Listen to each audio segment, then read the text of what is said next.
Hello, and thank you for joining us at Easy Cooking. Tonight we're going to make a very well-known staple dessert, rice pudding. There's a very specific way I like my rice pudding, and it is when my rice is just a little hard and not too soft. A lot of places I go to have the dessert seem to overcook the rice and it turns into mush and paste, and I really don't like it that way. So I figured I will show you my mom's recipe, which ensures that almost every time you make it, you're gonna get the slightly crunchy rice so that you have a little more structure to your rice pudding. For tonight's recipe, we're going to need a few things. We need 8 cups of water, a pinch of salt, rice, sugar, milk, vanilla, and cinnamon. Like always, I will put the full recipe in description. However, I will try to remember to mention how much of everything we need with the ingredients. So we'll start with putting a pinch of salt in the water, and we're gonna put it on the stove on full blast so that we can bring it to boil.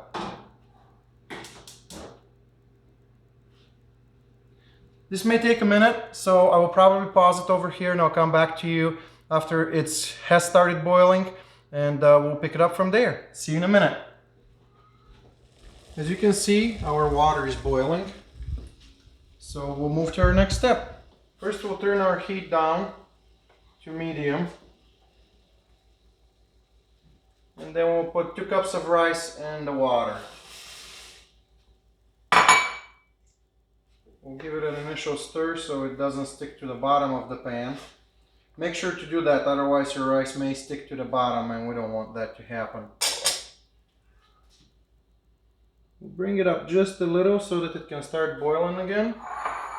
And once that happens, we'll let it simmer for exactly 20 minutes. I don't like to do more or less. I do time myself. Once the 20-minute mark hits, I do stop it and drain the water. Otherwise, if you keep it longer on the stove, it will get mushy, and you don't want that. Because we have more of the process after that, we'll put it in the milk and we'll keep cooking it in milk to absorb some of that. So we'll put 20 minutes on the timer. It started simmering. My water heats up pretty fast because I'm on gas. If you're an electric stove, it may take a little longer. So the timer is on. Again, I will pause one more time. I'll come back to you exactly in 20 minutes. I don't want you to sit and wait on your phones for that long, and we'll pick it up from there. One thing I forgot to mention, while cooking your rice for 20 minutes in the water, make sure to stir it occasionally, maybe once every 3 to 5 minutes, so that'd be 3-4 stirs while it's cooking. That way you make sure it's not sticking to the bottom of the pan. You don't want that, otherwise you're gonna get burnt rice pudding. A few minutes, and I just wanted to walk you through what we pretty much need to do every few minutes with the rice. Just kind of show you how to stir it. Depending on whether or not you have any rice stuck to the bottom of your pan, you may need to spend a little more time doing this. If not, if everything looks good, you just need a few seconds, you put it back and you keep waiting. So it's been 20 minutes, and this is what our rice looks like right now. We are going to take it off the stove and dump the water so that we can put the milk in there.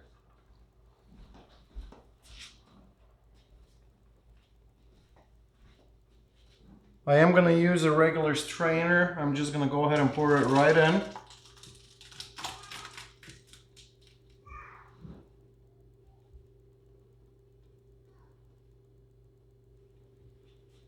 We'll keep our pot because we'll need it.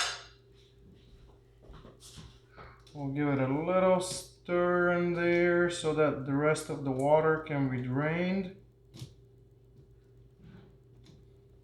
And then we're going to bring it right back into our pot. Drip well. We don't want that water since we'll be putting milk in there. We want the rice to absorb that milk.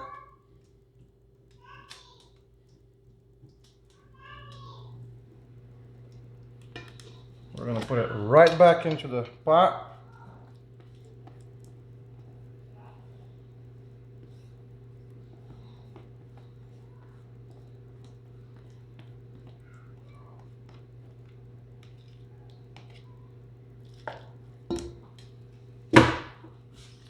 We'll bring that over here with my hot pad. I am going to add the milk at this point of time. Slowly so we don't splash everywhere.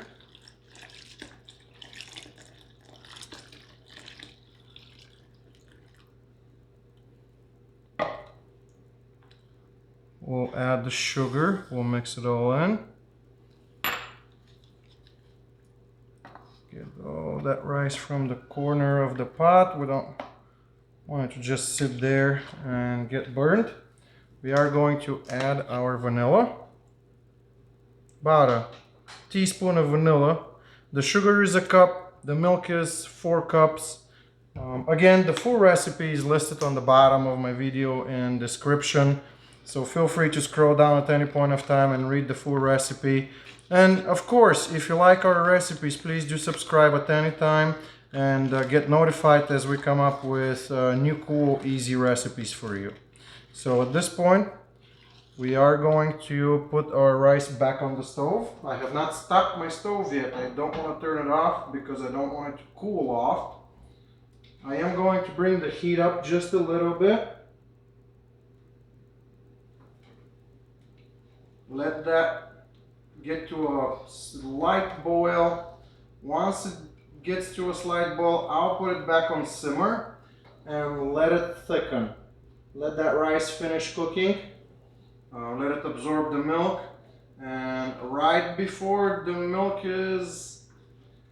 We don't want the milk to get completely evaporated, put it that way. So you want a nice thick rice pudding mixture. I will show you later. I will let it come to a boil at this point of time and bring it down to simmer. It will probably take another 15 to no more than 15 minutes, honestly, of additional cooking, probably 10 to 15 minutes. Let it get nice and thick, and at that point of time you can dish it out. Our milk is not quite boiling yet, but I just didn't want to forget to tell you to not forget to stir it every once in a while. You don't want it to stick to the bottom of the pan again. So as you're waiting for it to start boiling, make sure to stir it here and there. Once it starts boiling again, bring it down to a simmer. Keep doing the same thing every few minutes. Make sure you stir it to prevent it from sticking to the bottom of the pan. And I'll see you again in a minute. So it's been about 15 minutes and our rice is pretty much ready. I will show you what the consistency. This is pretty much what it needs to look like. If you're not sure if it's ready, you can always take a spoon and just try a little bit to make sure it's not too soggy or it's not too hard. I just turned my heat off. I just want to show you what it's supposed to look like. This is the consistency, this is the thickness, this is when you know that your rice pudding is done. You don't want it to dry too much. This liquid that you're seeing is going to harden up a little bit in the fridge as you're keeping your rice pudding in there overnight. We're going to move this over here so that you can see what we have. I have just a few ramekins here so that I can scoop a little bit out, let it cool, and put a little bit of cinnamon on it just so I can show you. You can really use containers of any size. Really depends on your appetite, depends on your crowd. These ramekins are a perfect portion size for me, so I don't like to get anything bigger than that. I'll just fill several of those. I'll stick them in the fridge with plastic wrap on top and let them sit there, and I'll pull one out for dessert as I feel like it. I'll fill 3 of them and then I'll put some cinnamon on it.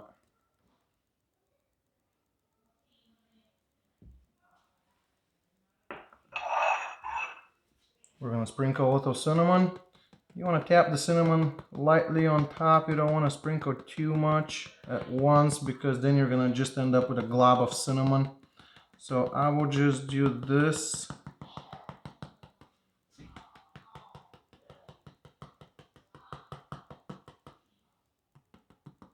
And we'll be able to enjoy our rice pudding. I will let it cool though. You don't want to eat it boiling hot. This is what it's supposed to look like at the end. Once it cools too, it hardens a little bit, so it's a little better to scoop with a spoon. However, you can eat it anytime. You can eat it hot or cold. I prefer it room temperature, honestly, so I usually take mine out of the fridge for a few minutes before I enjoy it. My wife likes it cold, so does her mom. Really depends. Hopefully you enjoyed our recipe today. Hopefully you tried at home. If you liked it, please do subscribe. I do enjoy seeing your subscriptions. and I do enjoy that there are people out there waiting for my videos and recipes. Or if you don't want to subscribe, at least like my video and share with your friends and family. It's always a pleasure to share my family recipes with everyone, and hopefully you enjoy it. See you next time.